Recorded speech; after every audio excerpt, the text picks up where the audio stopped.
Welcome to Transformative Talks, an intentional wellness podcast dedicated to education, enlightenment, and empowerment through meaningful connection. Through thoughtful conversations with fellow wellness and holistic practitioners, we explore the many pathways to well-being. Each episode is designed to expand understanding, spark curiosity, and offer practical insights you can integrate into your everyday life. Our intention is to inspire your own positive transformation and support you in creating a more empowered life. Welcome back to another episode of Transformative Talks. I'm your host, Chelsea Gilbert, and we're kicking off our first Living Intentionally series with designer, Feng Shui master and teacher, and creator of the Intuitive Home Method, Lisa Morton. So welcome, Lisa. Hi, Chelsea. Thank you for having me. So just to speak a little bit on the Living Intentionally series, this series is about weaving simple, holistic practices into your everyday life without pressure or perfection. When we create intentional spaces to live, breathe, and grow in, the ripple effects can be truly transformative. From the way you decorate your home to daily meditation, journaling, and positive affirmations, we'll explore easy, approachable ways to cultivate a holistic, supportive environment that feels good and works for you. After scrolling through your website, you fit perfectly into that description, so I am thrilled to have you here. So if you could just please introduce yourself and let us know a little bit about who you are. Yeah. So I am a holistic interior designer. I've been an interior designer for well over 20 years. I navigated to this about 10 years ago after going through some heavy burnout. I was in a really rough spot in my life. I'd actually, early in my career, fell into my dream job. I loved interior design. Out of design school, I got into some residential design, and then I fell into this job designing private jet interiors, right? It's a Wow. thing. It's actually a job. And it was so fun. I got to travel the world. I got to meet outrageous people. I grew up on a farm in Iowa, and so I wasn't exactly a world traveler. And I got to make the most amazing, beautiful designs for interiors. It was super fun until it wasn't, right? It was very, very demanding, constant travel with just hours notice. The expectations of clients were outrageous. The materials, the finishes, the requirements. It was a lot. I did find myself just hitting burnout. And so I'm like, well, what am I going to do? So I went back to residential design. I started my own business and I was still struggling. I was doing all the things, right? I was doing yoga and meditation and I altered my diet. I was exercising every day, but I couldn't find that missing piece of the puzzle until I really started looking at my home. The designer in me, it was beautiful. It was photo shoot ready, but it wasn't supporting me with the colors, the materials, the finishes. So I started studying holistic design and feng shui, and it has transformed my life. I eat, sleep, and breathe this stuff now, but now I get to help other people. Really, that is what is so important. I know I had to go through that to experience it, to understand how those shifts in my environment can support me. And now I get to help so many other people. And so I love doing it. I also am a dog mom. I have 2 English Mastiffs Aw. who are a lot of fun. If you follow me on social media, you're surely going to see pictures of my dogs. And also I love to travel. I love to read. I'm a bookworm and I love to sit and have a cup of coffee and have conversation. So that's a little bit about me. That's awesome. I love all of that. And I love how what you do is bringing light to something that not a lot of people really put a lot of thought into. And it is something that can definitely affect how you function, how you feel every day. And I was telling you earlier with what I do as a massage therapist, it's very important as clients come into the space that they need to feel safe, they need to feel comfortable. And I am very, very intentional with, and that could be part of like the intuitive side of it too. I'm very intentional with, the colors and the feel and the flow of the space. So I was just curious too. I think a lot of people have heard of the term feng shui, but not a lot of people know exactly what it is. So could you enlighten us on the Sure. definition of feng shui? So feng shui is an ancient practice over 4,000 years old, and it was first documented in southern China. And they actually were looking to find the most appropriate, respectable, ideal place to bury their ancestors. And then it kind of built from that. It's alignment in your space, creating alignment and flow throughout your space. So we look at the exterior of your home because that's important. You have a mountain behind, you have trees beside, you have a stream or a body of water nearby. And then we look inside and look at what's going on. I ask a lot of questions. We dive into your goals, right? Because we can set up your space to support whatever you want, whether that's more creativity or a sense of grounding or a little more life and inspiration during the winter months when you have the winter blahs, right?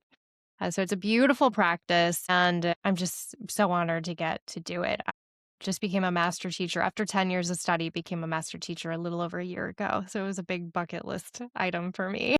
Congratulations on that. That's amazing. Thank you. Thanks. So it's really interesting to me that a lot of these, or pretty much all of these holistic things that are becoming popular again, are very old. It's nothing new. It's just kind of like recycling itself into our awareness. So, one of the things that you mentioned was holistic interior design. Mhm.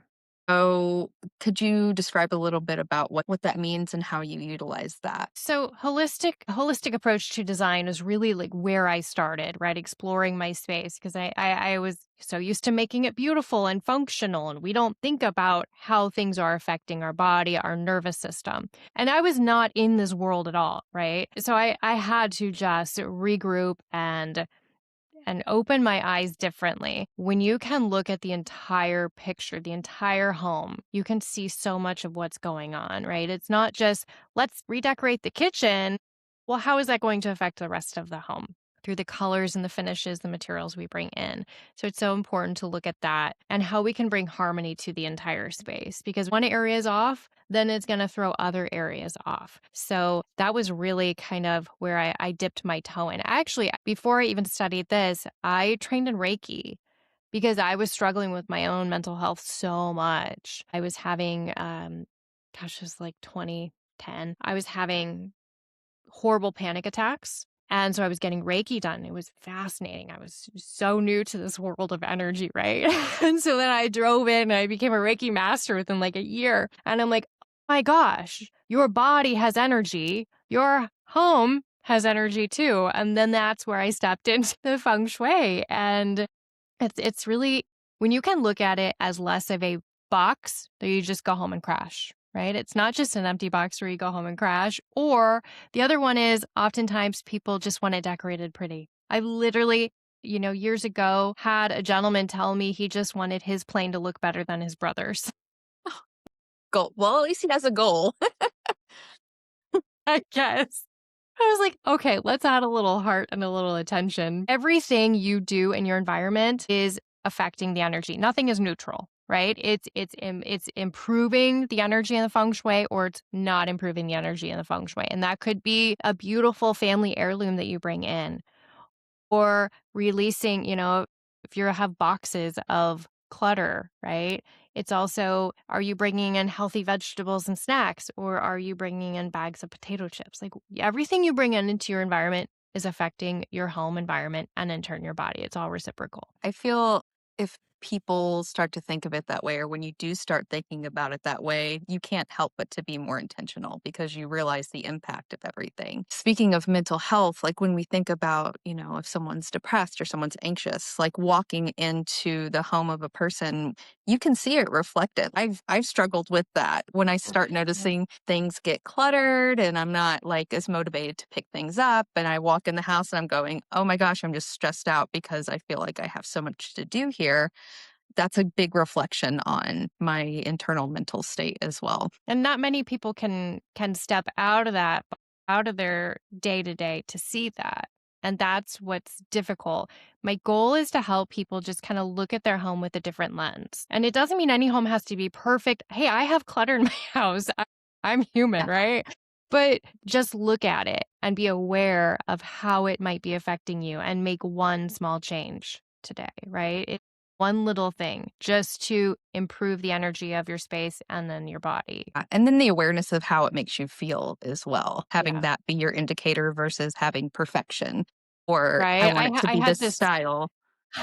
I had this beautiful headboard back years ago when I was struggling with my anxiety so bad, and it was this really pretty red fabric, and I had all these plants in my bedroom, and I look back now, I'm like, "No wonder I wasn't sleeping," but I didn't know. It was photo shoot ready.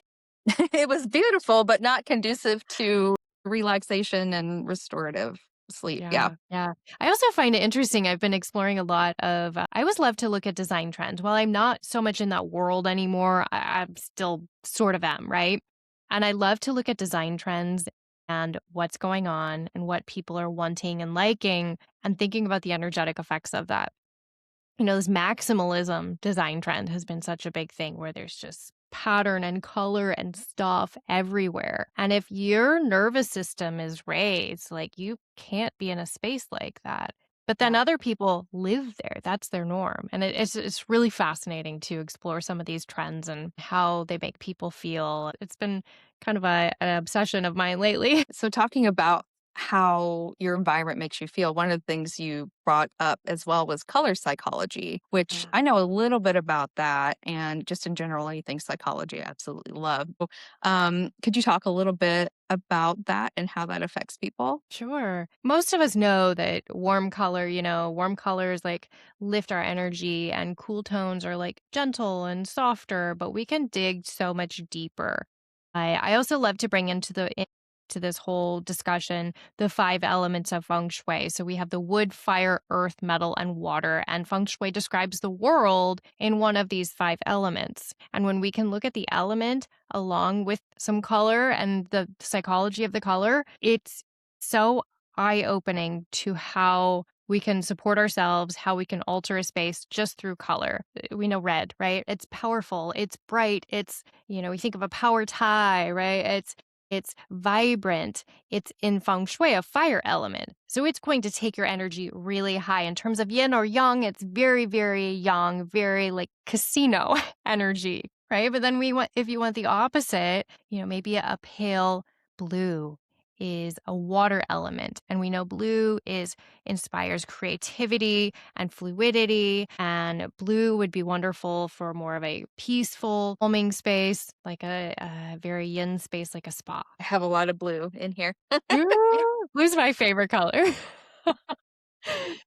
It's so great, and I love blue because it's kinda like a neutral. I think of blues and greens, and I know some people might not agree with me. I think of blues and greens as neutral because blue is in the sky, blue is in the water, green is everywhere you look outside. I mean, where I'm at, it's a lot of white, but for the most part, there's a lot of green outside when you look outside. So I think of blues and greens as they're neutrals. Yeah, I could see that as like a nervous system calming set of colors to bring you I back love a down to pale neutral. blue and a pale green.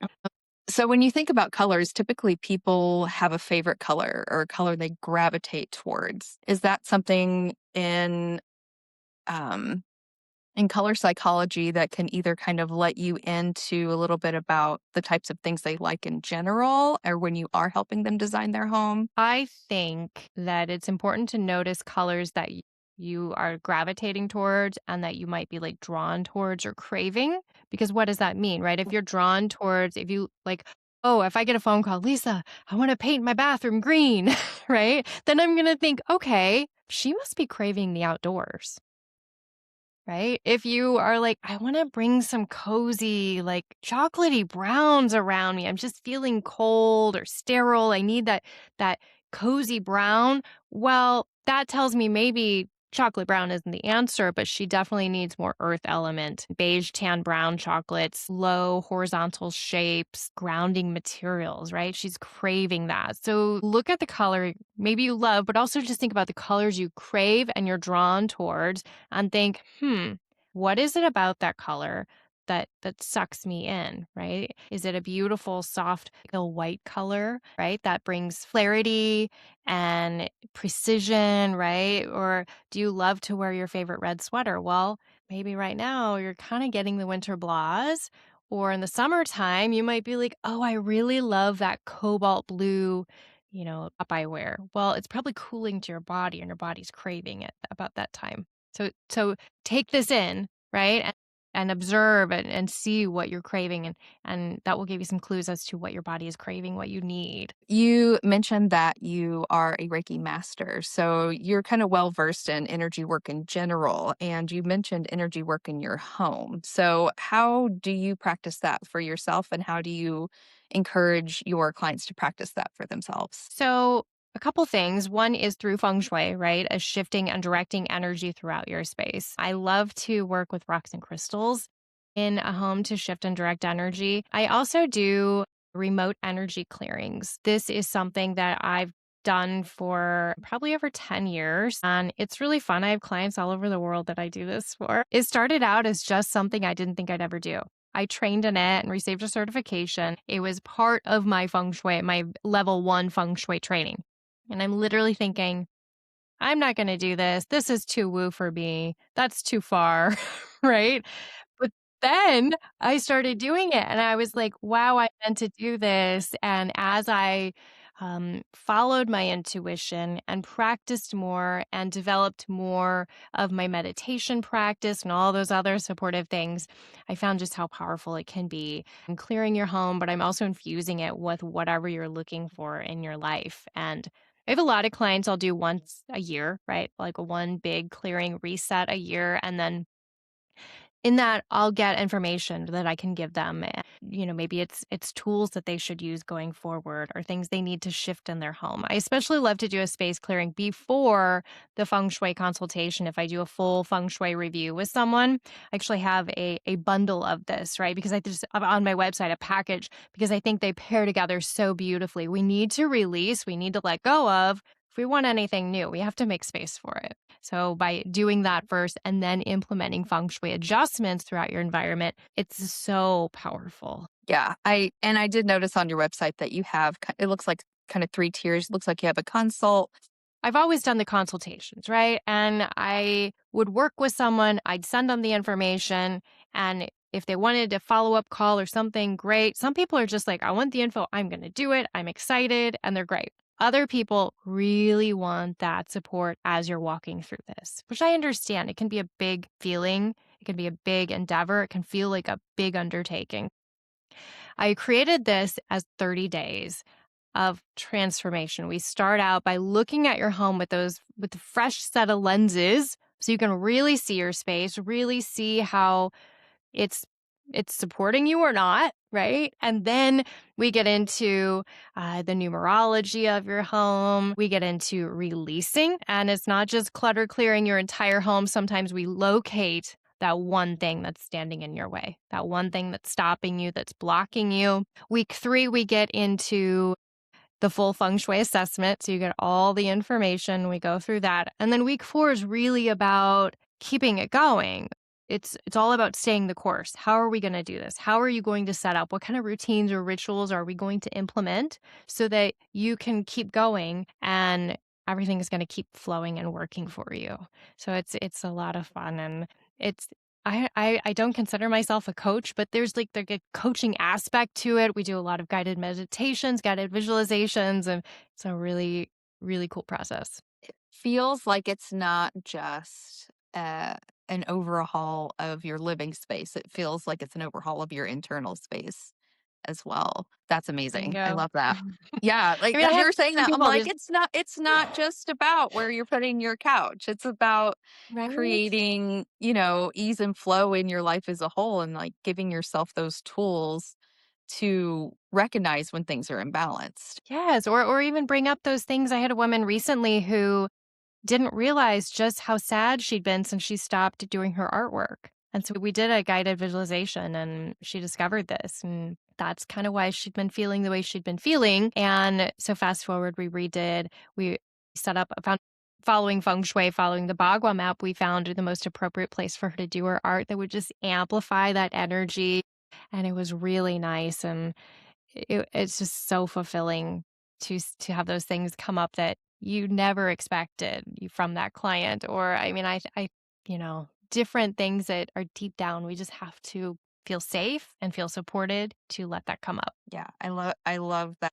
that sort of like extended support. Because yeah, again, some people do really need that. Yeah, yeah, and I wanted to provide I didn't want anyone to think I was giving them the information and leaving them hanging because it can feel like a lot. My feng shui blueprint report is like 20 pages, Oh, wow. right?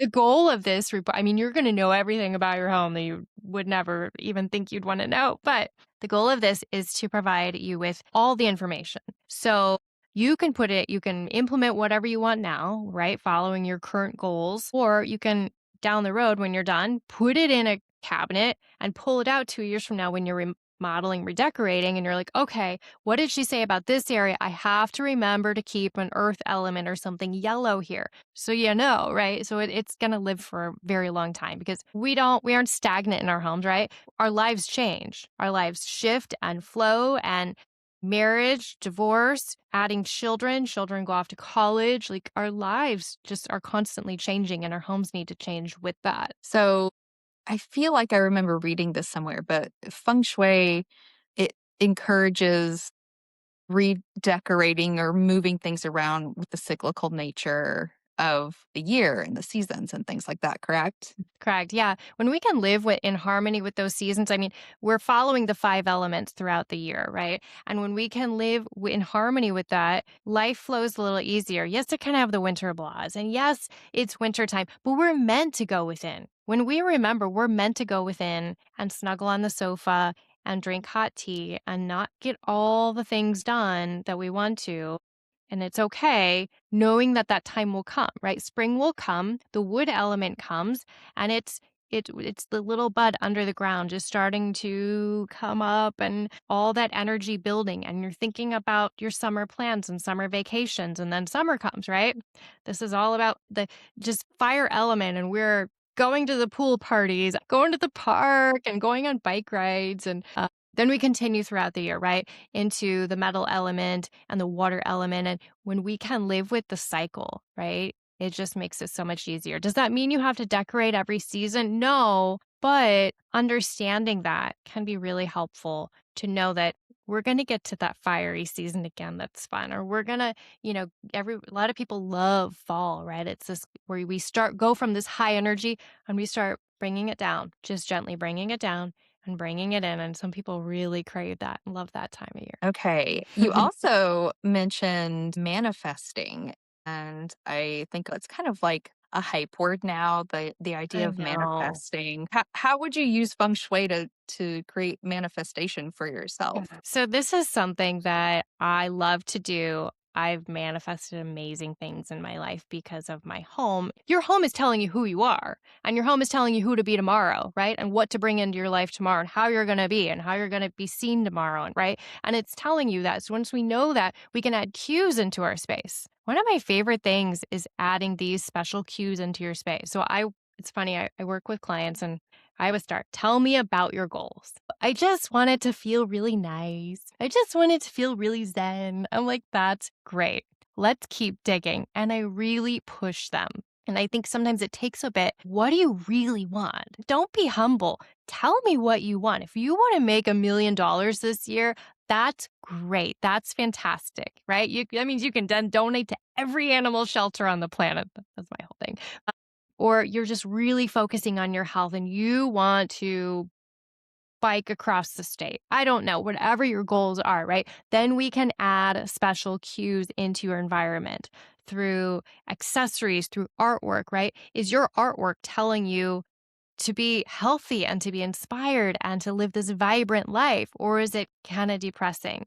I had this client who her husband had started his own business and he was working nonstop, just working all the time.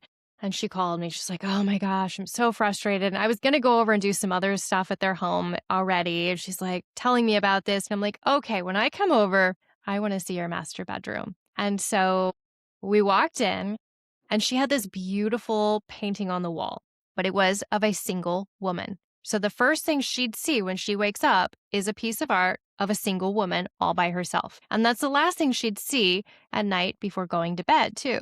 So think about the energy of what that's telling her and infusing into her body that she's all by herself. So we swapped that, replaced it with a wedding photo that was packed away in a closet. I mean, I always say shop your home. Like, feng shui should not be expensive. There's so many things we have in our homes, whether it's a candle packed away in a closet or a throw pillow in a spare bedroom that you can swap out, right? Or move your artwork around, right? So think of the symbolism of what you're seeing, what you're looking at. It's much more than just decoration. It's really infusing an energy or an essence of what you're looking for. Yeah, that makes sense. There's our subconscious are taking those cues in from our environment all the time.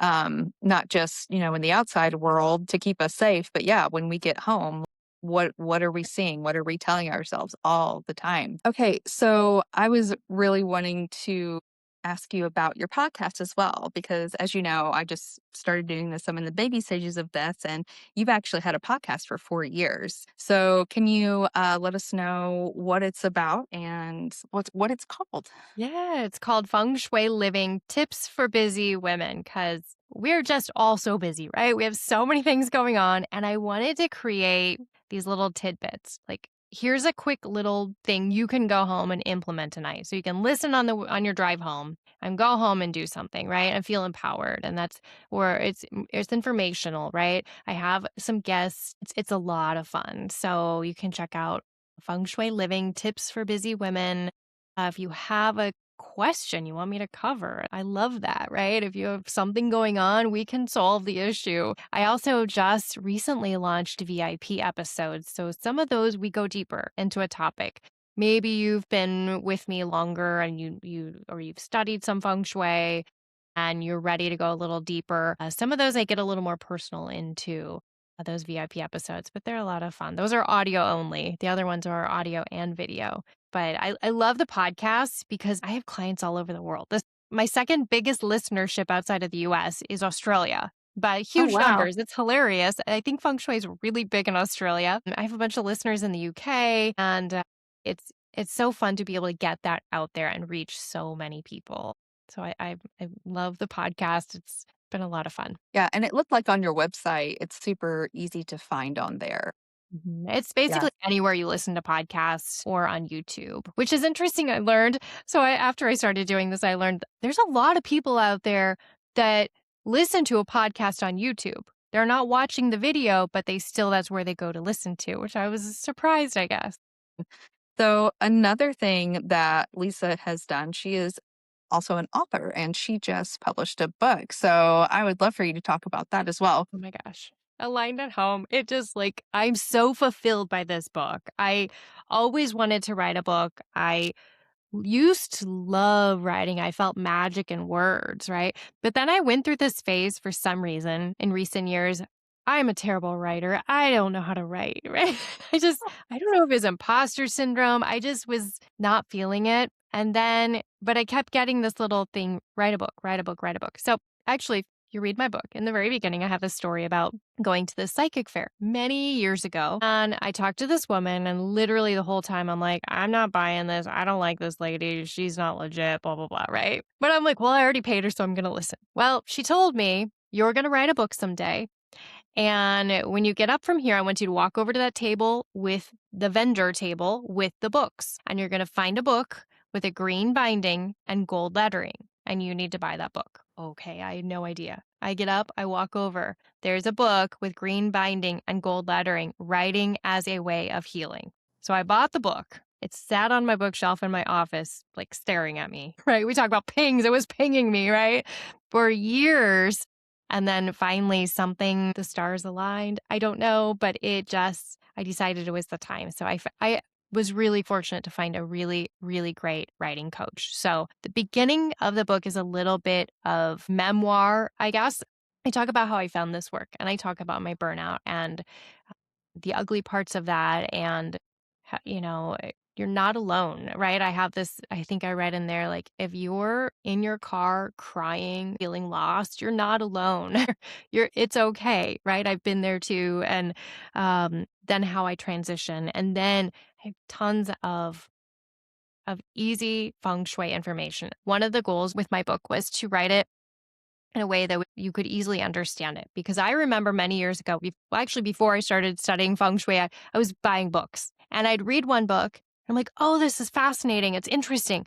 And then I'd read another book And it made me even more confused. And I would almost contradict what the first book read. Well, I didn't understand this at the time, but feng shui has over years has shifted and morphed into different schools or sects, right? So a different approach, but the same outcome, the same goal in the end. But if you're reading one approach, like it's like if you practice vinyasa yoga and you show up in Ashtanga yoga class and you're like, what the heck? I don't know what's happening. It's kind of the same thing. So I wanted a book because there's so many great things you can do to your space that are easy, right? On the flip side, I do want to mention if you want to go deep, if you truly want deep shifts in your life, we do have to look at your specific home, your specific lot of land, how you live. Do you live in a 2-story home with 3 kids and 2 dogs and you work outside the house and your goals are XYZ? Your alignment is going to be different and your needs are going to be different than your neighbor who lives in a ranch, who's a single woman, who has 1 cat, who works from home. Life is very different. So it's important that we look at your specific space. But the book is has tons of easy to implement fun things. There's a section on your kitchen. There's a chapter all about the bedroom. Because gosh, number one call I get is I can't sleep. I don't know what to do. I'm frustrated. I can't sleep. And then there's even a section on small spaces because I don't always just work on big homes. I've worked on tiny homes. I worked on RVs, people living in RVs, condos, apartments. And then just being an animal lover, I had to include a chapter all about pets and how to set up your pets to feel good and supported in your home. I love that you included that as well. I think we don't necessarily think about pets as like being affected by the space, but Yeah. I feel like animals are a lot more sensitive and pick up on things a lot more than us because we're distracted by a Definitely. lot of things. Tell people when I do a space clearing, I'm like, okay, watch your dog over the next couple days and or your cat. See if they hang out in a space they never hung out in before. Right? It's fascinating to watch our animals. Yeah. Another thing you were talking about is you are either do you have it currently or are you starting at the membership? I'm starting it. It's kicking off March 4th.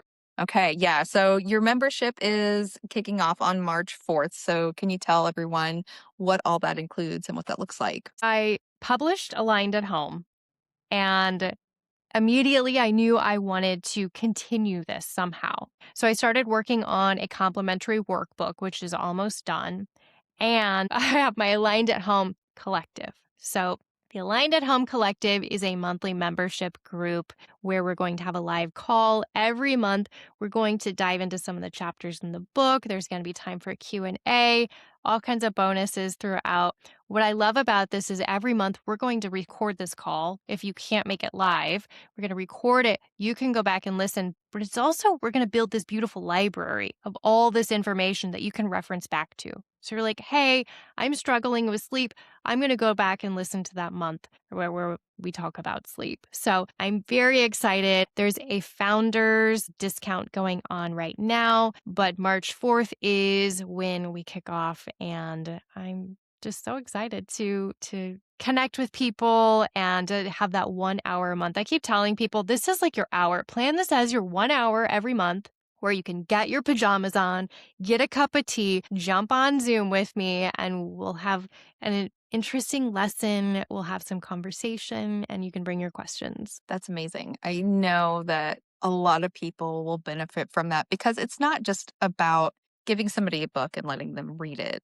Like with what you're doing, you have so much one on one interaction with people. And I think that makes a huge difference in what they're going to get out of your services. You're not just, like you said, you're not just sending them back with the report and saying, okay, yeah, you got to figure it out yourself. You're walking people through things. You're holding their hands. And I love that. I mean, there's a lot. I love journal prompts. I am a huge fan of journal prompts. Even if you're not normally a journaler, getting it out of what's in your head and getting it onto paper can bring so much clarity. We think we have an idea of what we're thinking up in our head, but once you write those words out, it can totally shift. So I'm a big fan of journaling. I love guided visualizations. There's a lot of different ways to access what our body needs, what our body is craving, and also how we can set up our space. So if we can just slow down and find that time and this is 1 hour and we'll find that time, schedule it in. So, real quick before we finish up and we get all your information on